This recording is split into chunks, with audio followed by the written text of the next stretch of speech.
আল্লাহ কয় ফাসাহামা, 12 বার লটারি দেয়। একবার দেয় ইউনুস নবীর নাম, 2 বার দেয় ইউনুস নবীর নাম, 3 বার দেয় আবার ইউনুস নবীর নাম। ফাকানা মিনাল মুদহাদিন। আল্লাহ কয় ইউনুস নবীর নাম লটারির মধ্যে দিল। একবার ইউনুস নবীর নাম, 2 বার দিল 2 বার তার নাম, 3 বার দিল 3 বার ইউনুস নবীর নাম চলে আসলো। একটা পর্যায়ে ওনাকে নৌকা থেকে ফালায়া দেওয়া হলো। নিজেকে ধিক্কার দেয়। মিনাল মুদহাদিন মানে হলো ধিক্কার দানকারী যেই ব্যক্তিগুলা, এই ব্যক্তিগুলোর অন্তর্ভুক্ত ইউনুস নবী হয়ে গেলেন। আল্লাহ কয় ফালতাকামাহুল হুতু ওয়া হুয়া মুলিম, সঙ্গে সঙ্গে নদীর মধ্যে পড়তে দেরি। একটা মাছ ইউনুস নবীরে খাইতে দেরি করে। আল্লাহ মাছের আদেশ করলো, ও মাছ, আমার ইউনুসের জন্য তোর পেটটারে নিরাপদের আশ্রয়স্থল বানাও। তোর পেটের মধ্যে আমার ইউনুস নবীরে নিয়ে নাও, আমার ইউনুস নবীরে তোর পেটের মধ্যে নাও। ওখানে একটা নিরাপদের জায়গা, ওই পেটের মধ্যে তুমি নিয়ে নাও। সঙ্গে সঙ্গে পেটের মধ্যে নেওয়ার পরে ইউনুস নবীরে আল্লাহ বললেন তুই খাওয়ার জন্য মাছ খাইলো। ইউনুস নবীরে খেয়ে ফেললো। আল্লাহকে আমার বন্ধুরে হজম করতে পারবি না। মাছ ইউনুস নবীরে হজম করে না। সমুদ্রের মাছ কথা মানে কা।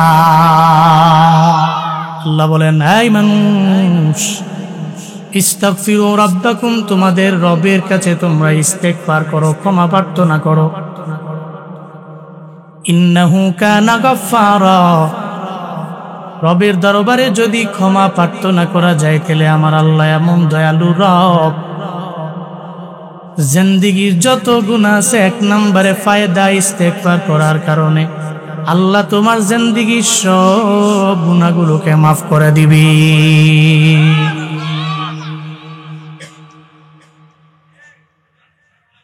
ওই রবের দরবারে যদি ক্ষমা প্রার্থনা করা যায়,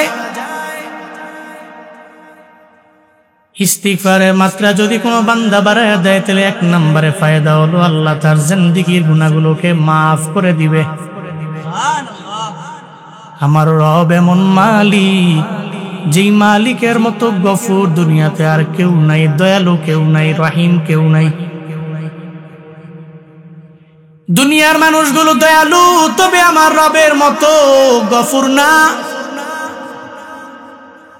দুনিয়ার মানুষগুলো দয়া করতে পারে, তবে আমার রবের মতো রহিম দুনিয়ার মধ্যে কেউ নাই। লা গফুরা ওয়ালা রহিমা ইল্লা হুয়া। আমার রব এমন মালিক, যেই মালিকের মতো গফুর কেউ নাই, রহিম কেউ নাই, দয়ালু কেউ নাই। আল্লাহ দয়ালু। ইস্তিগফার যদি করা যায়, মুসলিমের বর্ণনা, বান্দা যখন ইস্তিগফার করে চোখের পানি ফালাইয়া বান্দা যখন নিয়ত করে জিন্দেগিতে আমি আর কোনো গুনাহ করব না, কোনো অন্যায় করব না, কোনো অপরাধের মধ্যে নিজের নিযুক্ত বানাবো না, বান্দার চোখের পানি বান্দার গণ্ড দেশে আসার আগে আগে আল্লাহ পাক জিন্দেগির সব গুনাহগুলোরে মাফ করে দিবি। ইয়া ইলাহি তো মেরা গফফার হ্যায়, ইয়া ইলাহি তো মেরা সত্তার হ্যায়, ইয়া ইলাহি তো মেরা মাবুদ হ্যায়, ইয়া ইলাহি तो मेरा माशूक है।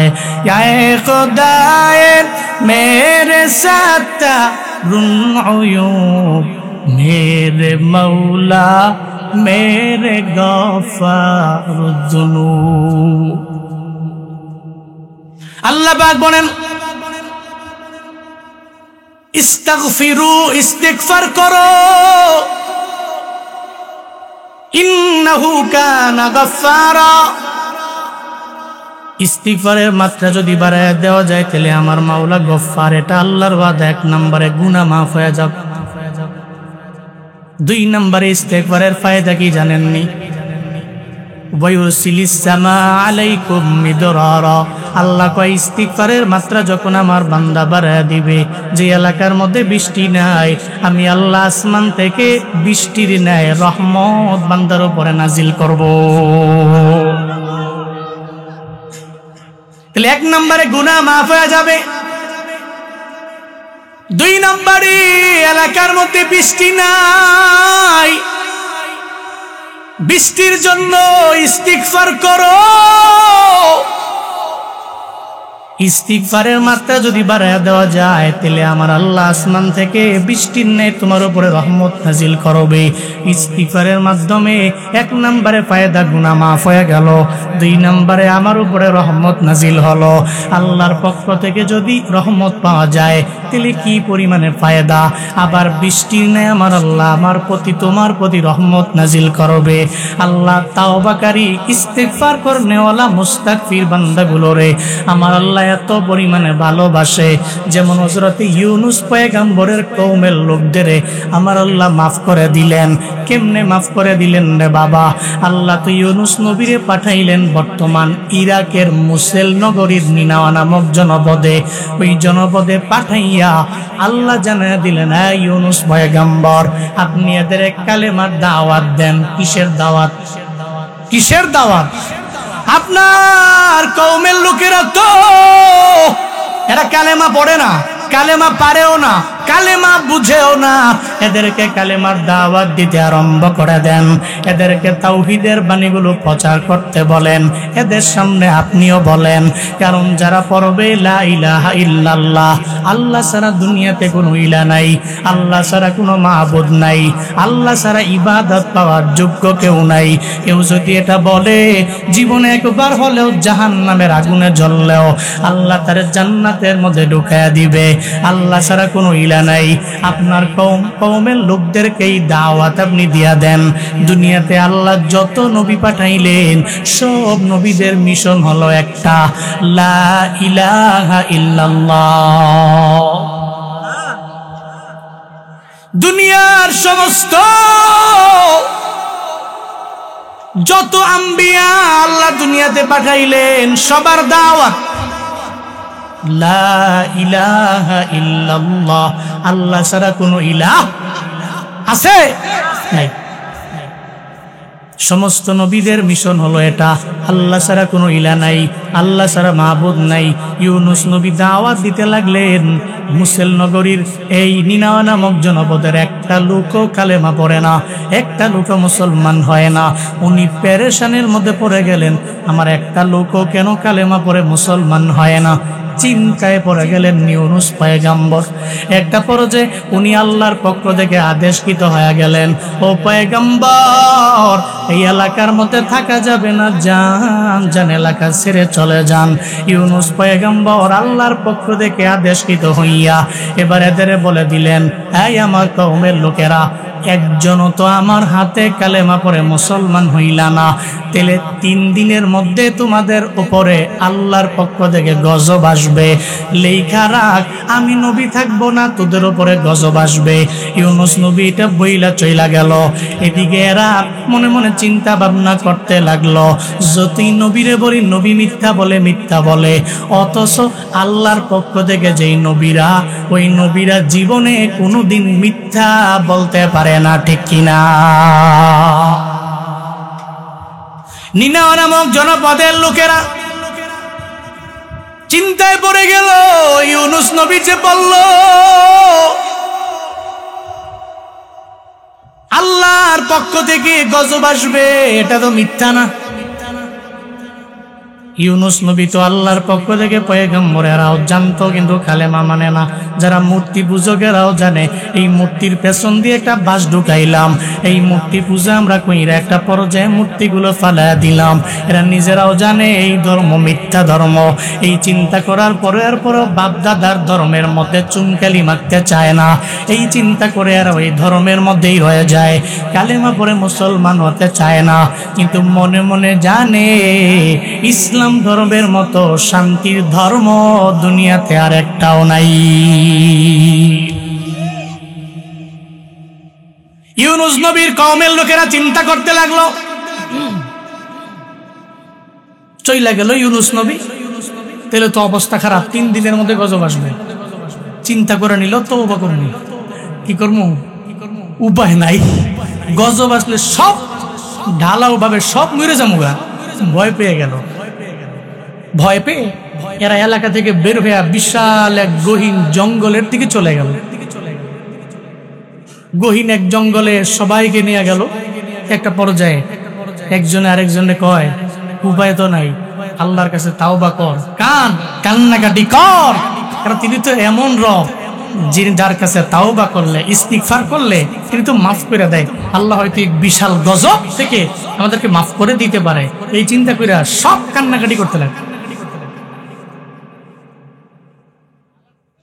আল্লাহ পাক সে ব্যাপারে বয়ান করেছেন সূরাত ইউনূসের ৯৮ নম্বর আয়াতে আল্লাহ বলেছেন, ফালাউলা কানাত ক্বরিয়াতুন আমানাত ফানাফাআহা ঈমানুহা ইল্লা কওমা ইউনুস লাম্মা আমানু কাশাফনা আনহুম আযাবাল খিজি ফিল হায়াতিদ দুনিয়া ওয়া মাত্তা'নাহুম ইলা হিন।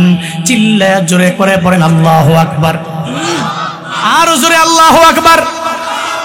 আল্লাহ পাক বলেন, নবী হে, ইউনূস নবীর কওমের লোকদের মতো দুনিয়ার যে সমস্ত কওমের লোকেরা যদি চিন্তা ভাবনা করে আল্লাহর পক্ষ থেকে গজব আসবে, যখন আসবে ভাবেরা যদি চিন্তা করে নেয়, তাওবা করবে, ইস্তিগফার করবে, ইউনূস নবীর কওমের লোকদেরকে আমি আল্লাহ যেমন মাফ করে দিলাম, এদেরকে আমি আল্লাহ মাফ করে দিব। যেমন মাফ করলাম, কাশাফনা আনহুম আযাবাল খিজি ফিল হায়াতিদ দুনিয়া, দুনিয়ার পার্থিব জীবনের যত আমি আল্লাহ এদের গজব দিতাম সব আমি আল্লাহ এদের থেকে উঠায় নিলাম। ওয়া মাত্তা'নাহুম ইলা হিন, এদের তাওবা করার কারণে, এদের ইস্তিগফার করার কারণে আমি আল্লাহ পাক রব্বুল আলামিন ইউনূস নবীর কওমের লোকদেরকে দুনিয়া থেকে বিদায় করে দিলাম না, এদের উপরে আমি আল্লাহ কোনো গজব দিলাম না। আমি আল্লাহ নির্দিষ্ট সময়ের জন্য জীবন উপকরণের অবকাশ আমি আল্লাহ এদেরকে দিয়ে দিলাম। এদের কোনো চিন্তা নেই, এরা মরবে না, গজব আসবে না। আমি আল্লাহ এদের মাফ করেছি এদের তাওবার কারণে। এমন তাওবা এরা আমি রবের দরবারে করেছে যেই তাওবার কারণে আমি আল্লাহ এদের পর্যন্ত মাফ করে দিলাম। আল্লাহকে আমি আল্লাহ এদের মাফ করে দিলাম। ওদিকে ইউনূস নবী চলে গেল। ইউনূস নবী অন্যদিকে যাইয়া মনে মনে চিন্তা ভাবনা করে, ৩ দিন পরে তো আমার কওমের লোকেরা সব মারা যাবে, আল্লাহর পক্ষ থেকে গজব আসবে। ইউনূস নবী ৩ দিন পরে খবর নিয়ে দেখে মুসেল নগরীর নিনাও জনপদের একজনও মরে নাই। কারণ কে মারে নাই? আর হুজুরে বলেন, কে মারে নাই? দুনিয়ার কেউ মারতে পারে না, দুনিয়ার কেউ বাঁচাতে পারে না, একজনই মারতে পারে, বাঁচাইতে পারে। এই রামকৃষ্ণপুরের মুসলমান, চিল্লে বলো তার নাম। আল্লাহ বাঁচাইয়া দিলেন। ইউনূস নবী চিন্তা করলেন, যদি আমি আমার এলাকার মধ্যে ফিরে যাই তারা সব আমারে মেরে ফেলবে, হত্যা করে ফেলবে, কতল করে ফেলবে। কই তুই ভুয়া নবী, তুই যে বললা 3 দিন পরে আমরা মইরা যাবো, আল্লাহর পক্ষ থেকে গজব আসবে, কই আল্লাহ তো দিল না।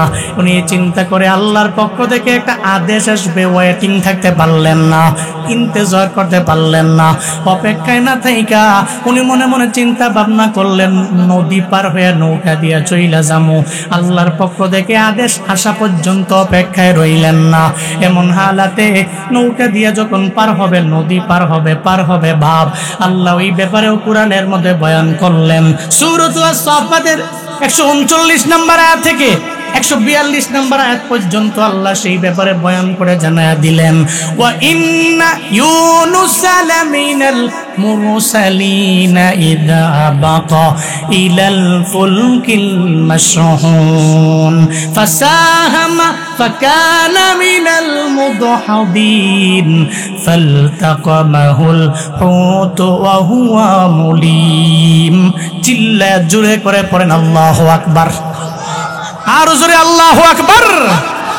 আল্লাহ পাক বলেন, ওয়া ইন্না ইউনুসা লামিনাল মুরসালিন, আমার ইউনুস পয়গম্বর রাসূলদের মধ্যকার একজন ইদ আবা কইলাল ফুলকিল মাশহুম, যখন নৌকা দিয়া পার হওয়ার জন্য নৌকার বরাবর চলে গেল, আমি আল্লাহর পক্ষ থেকে আদেশ আসা পর্যন্ত কোনো কিছু আসা পর্যন্ত ওয়েটিং এ রইল না, অপেক্ষা করল না।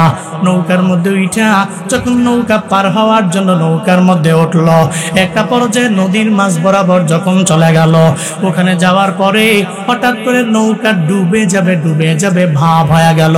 নৌকার মাঝি কয়, একজনে ফালা দিলে নৌকা ডুববে না, কে কারে ফালাবে? একজনে ঠেলা মারে আরেকজনেরে, আরেকজন ঠেলা মারে আরেকজনেরে, কয় কারে ফালাইবা? এই ব্যাপারে লটারি দাও, লটারির মধ্যে যার নাম আসবে তারে ফালাও। এমন একটা হালাতে লটারিও দেওয়া হলো।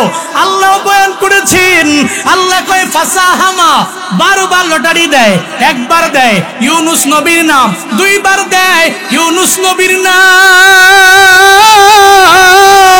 3 বার দেয় আবার ইউনুস নবীর নাম। ফাকানা মিনাল মুদহাদিন, আল্লাহ কয় ইউনুস নবীর নাম লটারির মধ্যে দিল। একবার ইউনুস নবীর নাম, 2 বার দিল 2 বার তার নাম, 3 বার দিল 3 বার ইউনুস নবীর নাম চলে আসলো। একটা পর্যায়ে ওনাকে নৌকা থেকে ফালায়া দেওয়া হলো। নিজেকে ধিক্কার দেয়। মিনাল মুদহাদিন মানে হলো ধিক্কার দানকারী যেই ব্যক্তিগুলা, এই ব্যক্তিগুলোর অন্তর্ভুক্ত ইউনুস নবী হয়ে গেলেন। আল্লাহ কয় ফালতাকামাহুল হুতু ওয়া হুয়া মুলিম, সঙ্গে সঙ্গে নদীর মধ্যে পড়তে দেরি। একটা মাছ ইউনুস নবীরে খাইতে দেরি করে, পড়তে দেরি, মাছ খাইতে দেরি নাই। ধিক্কার দিতেছে নিজের আয়, করলাম কি? আল্লাহর পক্ষ থেকে আদেশ আসতো, এরপরে আল্লাহর আদেশ অনুযায়ী যেই সিদ্ধান্ত আল্লাহ দিত এটা করতাম। আল্লাহর আদেশ আসা পর্যন্ত ওয়েটিং থাকতে পারলাম না, ইন্তজার করতে পারলাম না। এখন কামড় হইল কি, জামুগাই এলাকা ছাইরা এখন তো পড়ে গেলাম নদীতে, আবার পড়তে দেরি মাছও হয়ে গেল। সুবহানাল্লাহ পড়ে না। নবীরা জীবনে কোনোদিন ভুল করে না, নবীদের আদব শিক্ষা দেয় কে? নবীরা ভুল করে? ভুল করে না।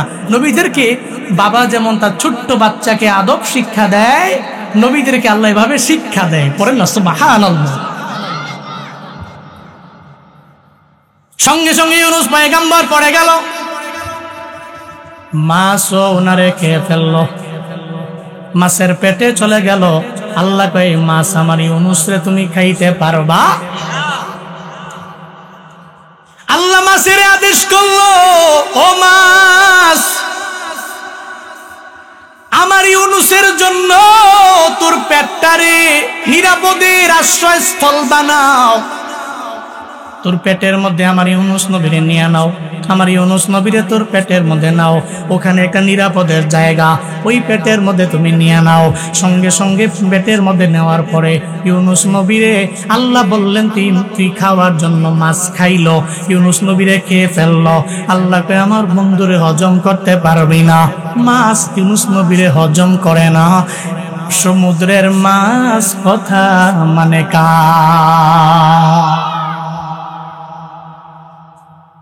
তুই ইউনুস নবীরে ঢুকাইছো, অসুবিধা নাই, তবে জীবনেও কোনোদিন আমার পয়গাম্বরে, যতদিন আমার পয়গাম্বর তোর পেটের মধ্যে থাকবে তুই হজম করতে পারবে না। মাছের আল্লাহ আদেশ করলো, মাছ হজম করে না। কেউ কেউ বলেন মাছের পেটের মধ্যে উনি ছিলেন 1 দিন, কেউ কেউ বলেন ছিলেন 3 দিন, কেউ কেউ বলেন 7 দিন, কেউ কেউ বলেন 20 দিন, কেউ কেউ বলেন 40 দিন। ওই মাছের পেটের মধ্যে আল্লাহ ইউনুস পয়গাম্বরে রাখলেন।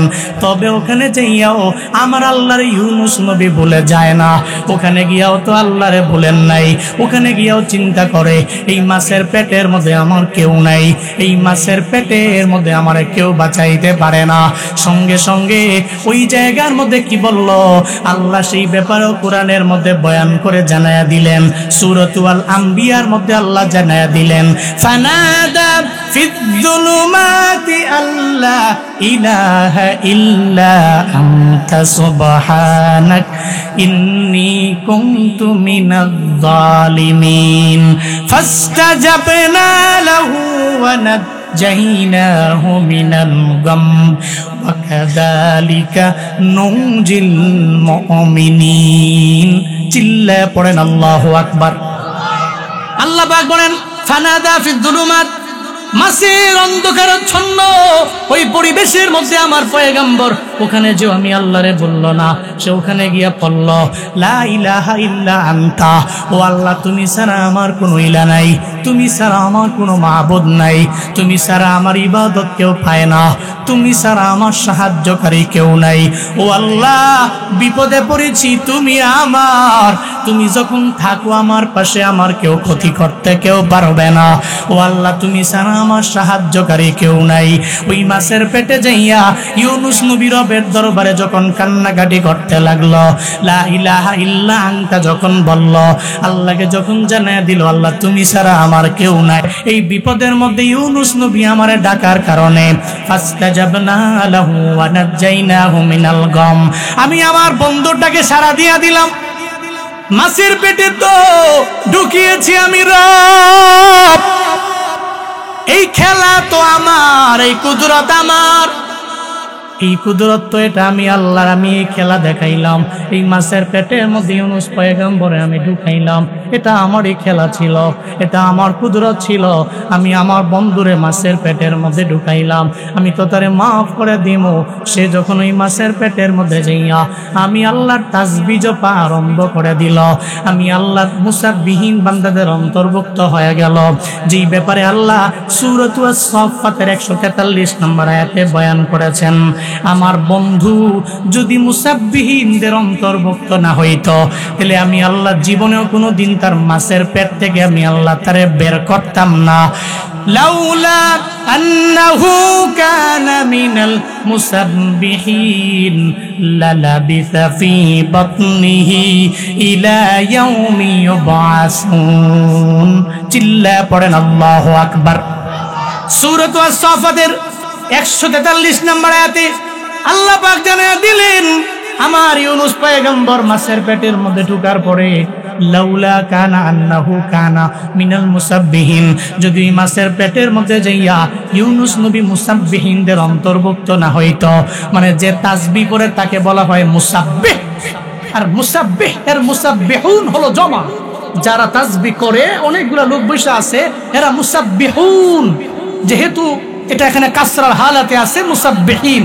আল্লাহ পাক বলছেন এই মুসাব্বিহুনদের অন্তর্ভুক্ত যদি আমার ইউনুস পয়গম্বর না হইতো, এই মাছের পেটে যাইয়া যদি আল্লাহ তাসবিহ না জপতো, লালাবিসা ফি বাতনিহি, তার পেটের মধ্যে সে থেকে যেত কয়দিন, ইলা ইয়াউমি ইউবআসুন, কিয়ামত পর্যন্ত এই মাছের পেটেই তার দাফন হতো, মাছের পেটেই তার কবর হতো। কিন্তু সে তো আমাকে ভুলে নাই, ওই পেটের মধ্যে যাইয়াও আমাকে স্মরণ করেছে, আমার জিকির করেছে, লা ইলাহা ইল্লা আনতা সুবহানাক ইন্নী কুনতু মিনাজ জালিমিন, নিজেকে জালিমিনদের অন্তর্ভুক্ত করেছে। আমি আমার নবীকে মাছের পেটে তো দাফন করতে পারি না, আমি তারে মাফ করে দিলাম। এরপর তারে মাছের পেট থেকে আমি আল্লাহ তার বের করে নিলাম। কোথায়? ফানাবাজনাহু বিল আরা ওয়া হুয়া সাকিম, তাকে আমি আল্লাহ মাছকে বললাম, এই মাছ কিনারায় যাও, কিনারায় গিয়ে তুমি বমি করো, আমার নবীরে বের করো। সুবহানাল্লাহ পকেটে থুন বাড়ি যায়, আরো জোরে কইনা সুবহানাল্লাহ, আরো জোরে আলহামদুলিল্লাহ, আরো জোরে চিল্লা আল্লাহু আকবার। আল্লাহ কয় এই মাছ যা, কিনারায় যা, আমার পয়গম্বরে বের করস। ফানাবাজনাহু বিল আরা ওয়া হুয়া সাকিম, বের করলো তো উনি অসুস্থ অবস্থায় ছিলেন, হুয়া সাকিম, অসুস্থ ছিলেন, পড়ে গেলেন। এরপর আল্লাহ পাক বলেন ওয়া আমবাতনা আলাইহি শাজারাতাম মিন ইয়াকতিন। পড়েন আল্লাহু আকবার, আরো জোরে আল্লাহু আকবার। আল্লাহ কয় আমার বন্ধুর সঙ্গে সঙ্গে যখন নদীর কিনারায় পড়ে গেল, ওখানে পড়ার পরে আমার বন্ধুর জন্য আমি আল্লাহ উদ্ভিদের ব্যবস্থা করলাম। ওই উদ্ভিদ থেকে আমার বন্ধু গ্রহণ করলো, আমি তারে সুস্থ বানানোর জন্য ওখান থেকে একটা উদ্ভিদ আমি আল্লাহ সঙ্গে সঙ্গে উঠে ফেললাম। একটা পর্যায়ে আমার পয়গম্বর সুস্থ হয়ে গেল, আমার পয়গম্বর সুস্থ হয়ে গেল। সুস্থ হয়ে যাওয়ার পরে আল্লাহ পাক এর পরে জানায়া দেয় আমি আমার বন্ধুরে কোথায় পাঠাইলাম, কয় লক্ষাধিক যেইটা জনপদ আছে ওই জনপদে আবার দাওয়াতের জন্য আমি আল্লাহ পাঠায়া দিলাম। ও আনজালনা ইলা মিয়াতি আলফিন আও ইয়াজিদুন ফাআমানু ফামাত ফামাত্তা'নাহুম ইলা হিন। চিল্লায়ে পড়েন আল্লাহু আকবার, আরো জোরে আল্লাহু আকবার। আল্লাহ পাক সূরা আস-সাফফাতে ধারাবাহিক বয়ান করলেন। আল্লাহ পাক বলেন, আমার ইউনূস নবীরে আমি ওই নদীর কিনারের মধ্যে যখন সে পড়ে গেল, ওই জায়গার মধ্যে আমি আল্লাহ আমার পয়গম্বরে বাঁচাইয়া এরপরে আনজালনা আমি তারে পাঠায়া দিলাম ইলা মিয়াতি আলফিন ওয়া ইয়াজিদুন। আমি আল্লাহ যে হাজারের অধিক মানে লক্ষের অধিক একটা জনপদের নিকট আমি আল্লাহ তারে প্রেরণ করলাম। ওখানে সে চলে গেল। ওখানে যাওয়ার পরে আমি আল্লাহ আবার আগের মতো আদেশ দিয়ে দিলাম, ও পয়গম্বর দাওয়াত দেন কালেমার। এদেরকে দাওয়াত দিলে আর ফিরাইয়া দিবে না। ইউনূস নবী সঙ্গে সঙ্গে এদেরকে দাওয়াত দিতে লাগলেন।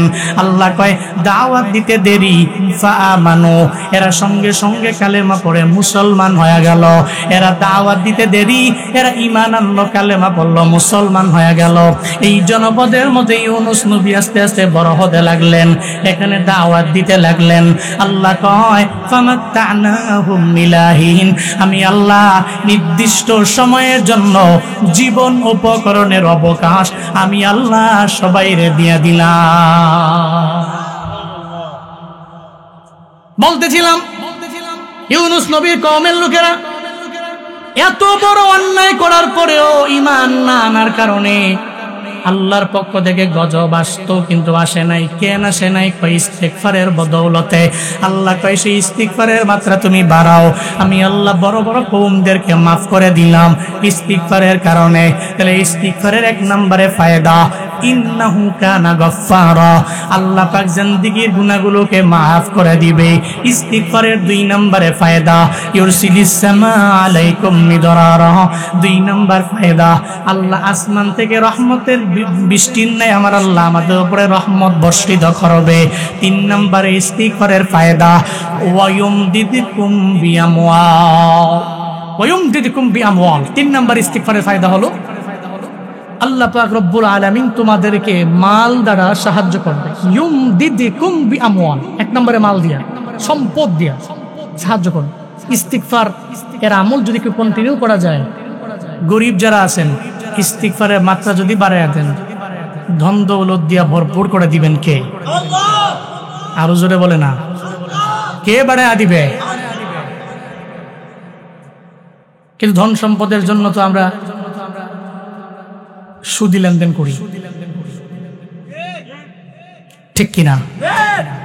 ধন সম্পদের জন্য মানুষের উপরে জুলুম করি, নির্যাতন করি, মানুষের উপরে জুলুমের স্টিম রুলার চালায় আনি ধন সম্পদের জন্য। উদ্দেশ্য মাকসাদ ধন সম্পদ। অথচ আল্লাহ কয় তোরে আমি ধনী বানাবো, তোরে মাল দিব। ইউমদিদকুম বিআমওয়াল, ইস্তিগফার করো তো তিন নাম্বার ফায়দা হবে, আমি আল্লাহ তোরে মাল দিয়া সাহায্য করব। আল্লাহ যদি সম্পদ দিয়ে সাহায্য করে, এই পৃথিবীর এমন দুই নাম্বার কোন ব্যক্তি আছে, দ্বিতীয় নাম্বার কোন সে ব্যক্তি আছে আল্লাহ চাইতে ধনী আছে? ডোনাল্ড ট্রাম্প আল্লাহর চেয়েও ধনী। কথা কয় না কেন? আল্লাহ ধনী, আল্লাহ ধনী। কিন্তু সৌদি আরবের লোকেরা তা বুঝে না, সৌদি আরবের মুরলেরা বুঝে না, কাতারের মুরলেরা বুঝে না, দুবাইয়ের মুরলেরা বুঝে না। নিজেদেরকে মুসলিম দাবি করে এদেরই পা চাটে, এদেরই পা চাটে, মাল লাগবে, মাল লাগবে। এরা গাজার মুসলমানদের পাশে দাঁড়াইতে পারে না। চিল্লা কও ঠিক কিনা?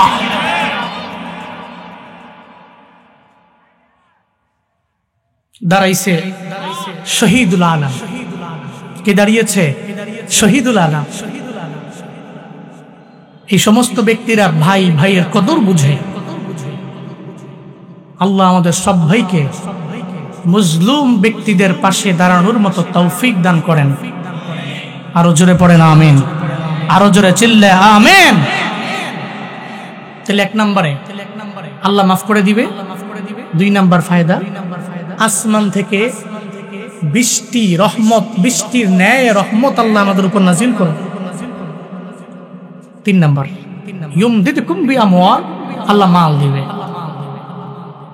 মনে রাখবেন, এই পৃথিবীতে সম্পত্তির জন্য মানুষ যা করে, এই গ্রামের মধ্যে মারামারি, ভাই ভাই মারামারি, চাচায় চাটায় দ্বন্দ্ব, কেন? ওই যে 1 পয়েন্ট জমি লইয়া, কয় পয়েন্ট? 1 পয়েন্ট জমি নিয়া দ্বন্দ্ব 5 বছর, ঘরের সাথে ঘর কথা বলে না। কেন? কই জমি নিয়া কোন্দল, মারামারি। কতটুকু? 1 বিঘা? কয় না, 1 পয়েন্ট। কপাল পোড়া, কপাল পোড়া।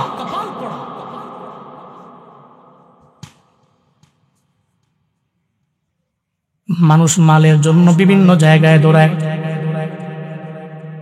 মালের জন্য প্রবাসীরা এত পরিমাণে কষ্ট করে রে বাবা রে, মিটের যোদ্ধারা এত পরিমাণে কষ্ট করে। 18 বছরের পোলাটাও মা বাবার সব আদর রেখে বিভিন্ন প্রবাসের মধ্যে নিজের সময় কাটায়। যে পোলাটায় মায়ের আদর ছাড়া চলতে পারে না, বাবার আদর ছাড়া চলতে পারে না। ব্যাকগ্রাউন্ডে কি আছে? কয় জীবিকা নির্বাহের তাগিদে বান্দাগুলো বাইরে যায়। গত কয়েকদিন আগে যে আমি মালয়েশিয়ায় গেলাম, ওখানে যাওয়ার পর এক প্রবাসী আমার হাতের মধ্যে দুইরা ফুপায়া ফুপায়া কান্না করে। বয়স অনেক বেশি হবে না, সর্বোচ্চ গেলে 19 অথবা 20 বছরের যুবক একটা হবে। চোখের পানি ফালায়া কাঁদতে লাগলো। আমি কই কান্দো কেন? হুজুর আপনার কত প্রবাসীদের বয়ান শুই না আমি চোখের পানি ফালায়া ফালায়া কাঁদছি। হুজুর গো, জীবিকা নির্বাহের তাগিদে আমার মা বাবা আমারে মালয়েশিয়ায় পাঠাইছে। এই মালয়েশিয়া আমি বড় একা, আমার মাও নাই, আমার বাবাও নাই, কেউ নাই, আমার মা নাই, আমার বাবাও নাই, আমার আত্মীয় স্বজন কেউ নাই, এখানে কেউ নাই, আমি একা। এমন কত রাত গিয়েছে আমি ঘুমাইতে পারি নাই, এমন কত দিন গেছে আমি এক বেলার খাবারও পর্যন্ত খাই নাই। কারণ সবার কথা আমার মনে পড়ে, আমার মায়ের কথা আমার মনে পড়ে, আমার বাবার কথা আমার মনে পড়ে যায়। শুধু তাই না, যেদিন আমি এয়ারপোর্টে বিদায় নিয়ে আমার মায়ের দরবার থেকে আমি চলে আসব, আমার বাবাকে বিদায় দিয়ে আমি মালয়েশিয়ার জমিনে আসব, আমার মা বাবা চলে গেল এয়ারপোর্টের মধ্যে আমার গাড়ি দিয়া বিদায় দেওয়ার জন্য। আমি তাকায়া দেখি আমার সেই মা চোখের পানি ফালায়া ফালায়া মা এক পাশে দাঁড়ায়া দাঁড়ায় কান্না করে। আমি যা বললাম, মা তুমি তো আমার বিদায় করে দিলা, তুমি কেন আমার কান্না করো? মা কয়, মানিক রে, আমি তো তোরে চাই সারা জীবন আমার সঙ্গে রাখার জন্য, আমি তো চাই সারা জীবন আমার বুকের মধ্যে তোরে রেখে দেওয়ার জন্য, কিন্তু কপাল বড় খারাপ, আল্লাহ এমন গরিব বানাইছেন যে গরিবী হালাতের কারণে আমি তোরে দেশে রাখতে পারলাম না। তোরে মালয়েশিয়ায় পাঠাইলাম, যা সন্তান আমি তোর জন্য রবের দরবারে দোয়া করলাম, চিন্তা করবি না আমাদের জন্য, আর 5 ওয়াক্ত নামাজ আদায় করে মায়ের জন্য একটু দোয়া করবি। ওই যুবক ছেলেটা ফুপায়া ফুপায়া কান্না করে আর বলে, হুজুর গো, আমার এখনো মনে হয় আমার মা মনে হয় রাতের বেলা আমার জন্য ঘুমায় না, আমার কাছে মনে হয় আমার ওই বাবা আমার জন্য ঘুমায় না, আমার বাবা এখনো মনে হয় আমার জন্য চোখের পানি ফালায়া ফালায়া কান্না করে। আমি আসতে রাজি ছিলাম না, আমার মা বাবা আমারে পাঠাইছি। কেন পাঠাইছে? আমার পরিবারটা সুন্দরভাবে চলতে পারে না, এই জন্য আমারে পাঠাইলো। আমার মা বাবা কেন পাঠাইছে?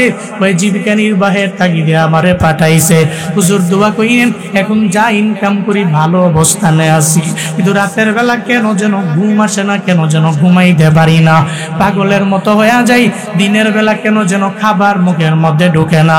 মাঝে মাঝে এই মুখে মারে ফোন দিই, মার চেহারা দেখলে চোখের পানি গড়ায়া গড়ায়া গড়ায়া পড়ে।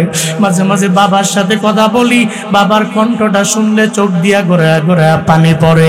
কারণ এখানে তো মারে পাই না, এখানে তো আমার বাবারে পাই না। মালের জন্য একটা মানুষ কি পরিমাণে ত্যাগ করে রে বাবা। রোদ নাই, বৃষ্টি নাই, দৌড়ায় এই ময়দানে সবাই তো একজনে একজনে বাবা। এই বাবারা কি পরিমাণে ঘাম জড়াইয়া এত পরিমাণে কষ্ট করে। ভ্যান চালক ভ্যান চালায়, রিক্সা চালক রিক্সা চালায়, সিএনজি ড্রাইভার সিএনজি চালায় মালের জন্য। সবার ব্যাকগ্রাউন্ডে একটাই চিন্তা, আমার মাল পাওয়া লাগবে, আমার সম্পদ কামাই করা লাগবে। আল্লাহ কয় তুই গোপনে গোপনে গভীরাতে আমি মাওলার দরবারে একটা কানেকশন লাগাও। তুই আমি মাওলার দরবারে চোখের পানি ফালাইয়া আমি রবের দরবারে যদি ইস্তিগফারের মাত্রাটা বাড়াইয়া দাও, আমি আল্লাহকে যদি বলতে পারো ও আল্লাহ আমার মতো গুনাহগার কেউ নাই, আমি জানি তবু ইস্তিগফারের মাত্রা বাড়াইলাম। আস্তাগফিরুল্লাহ রাব্বি মিন কুল্লি যামবি ওয়া আতুবু ইলাইহি লা হাওলা ওয়ালা কুওয়া ইল্লা বিল্লাহিল আলিয়্যিল আযীম। আল্লাহ কয় রে বান্দা তুই গভীর রাতে আমি মাওলার দরবারে ইস্তিগফারের মাত্রাটা যদি বাড়াইতে পারো, আমি আল্লাহর কাছে যদি চোখের পানি ফালাইয়া তুই যদি কাঁদতে পারো, আমি আল্লাহ তোর জিন্দেগীর গুনাহ তো মাফ করবই করবই করব। আমি আল্লাহ আসমান থেকে বৃষ্টির ন্যায় তোর উপরে রহমত নাজিল করব আমি রব। এরপরে 3 নম্বরে আমি আল্লাহ তুই যেই মালের জন্য দৌড়াও, আমি আল্লাহ তোরে মাল দিয়া ভরপুর বানায় দিব। তোর গরিবী হালাত আমি আল্লাহ তোরে ধন দৌলত দিয়া দূর করে দিব, তামাঙ্গার বানায় দিব, তোরে আমি আল্লাহ ঋণ মুক্ত বানায় দিব। 4 নম্বরে আল্লাহ কয় এই বান্দা তোর মাল বাড়বে ইস্তিগফারের কারণে।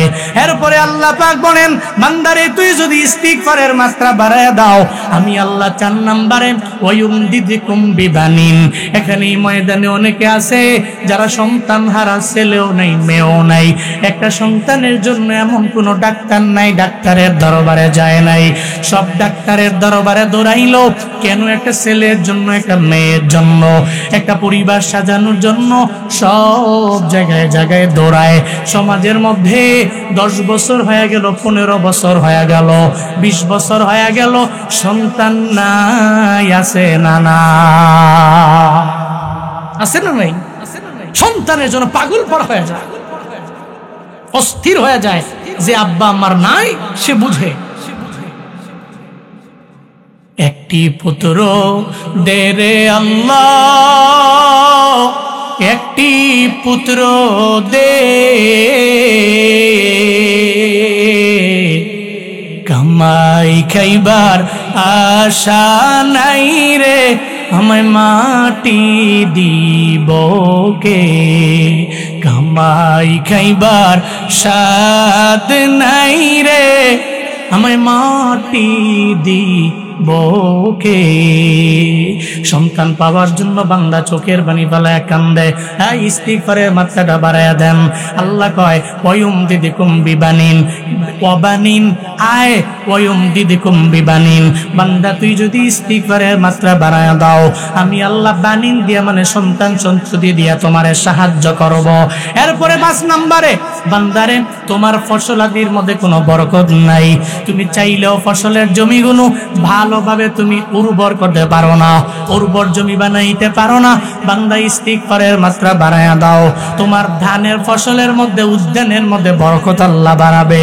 আমের বাগানে বরকত হবে, তোমার কাঁঠালের বাগানের মধ্যে বরকত হয়ে যাবে, লিচুর বাগানের মধ্যে আল্লাহ বরকত বাড়ায়া দিবে।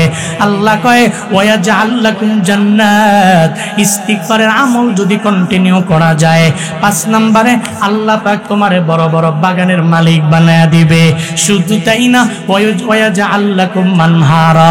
ইস্তিগফারের মাত্রা যদি বাড়ানো যায়, তাহলে আমার আল্লাহ তোমারে নদী নালার মালিক বানায়া দিবে, বড় বড় পুকুরের মালিক বানাবে, বড় বড় দিঘির মালিক আল্লাহ তোমারে বানায়া দিবে।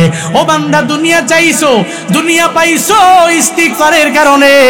তুমি যদি ইস্তিগফার করতে পারো আখিরাত পাইবা।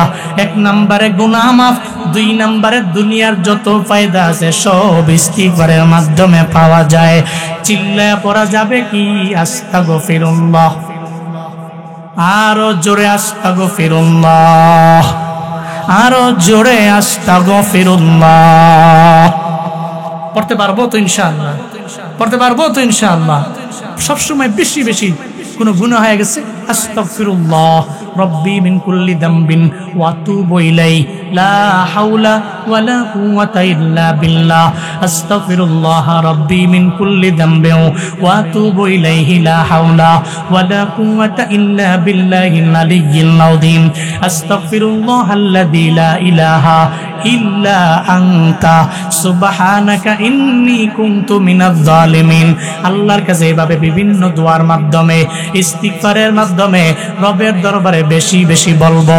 আজকে থেকে নিয়ত করে নিব ইস্তিগফারের মাধ্যমে আমার আখিরাতে আমার ফায়দা, আমার দুনিয়াতে আমার ফায়দা। আজকে থেকে কমতি করব না, ইস্তিগফারের মাত্রাটা বাড়ায় দিব। কারা কারা পারবেন দুইটা হাত তুইলা আল্লাহরে দেখা। ও আল্লাহ তাকায়া দেখো রামকৃষ্ণপুরের মুসলমানেরা ব্যস্ততম সময়ে নিজের সময়ের প্রায়োরিটি দেয় নাই। এরা মাগরিবের পরে আল্লাহ গো দুইটা হাত আমার সামনে বাড়াইল, আমার সঙ্গে বাড়াইল। ও আল্লাহ আমরা সবাই ইস্তিগফারের ফজিলত শুনলাম, দুনিয়ায় ফায়দা হবে, আখিরাতেও ফায়দা হবে। আজকে থেকে গুনাহ হয়ে গেলে সঙ্গে সঙ্গে তাওবা করে নিব, ইস্তিগফার করে নিব। আল্লাহ কবুল করে নাও।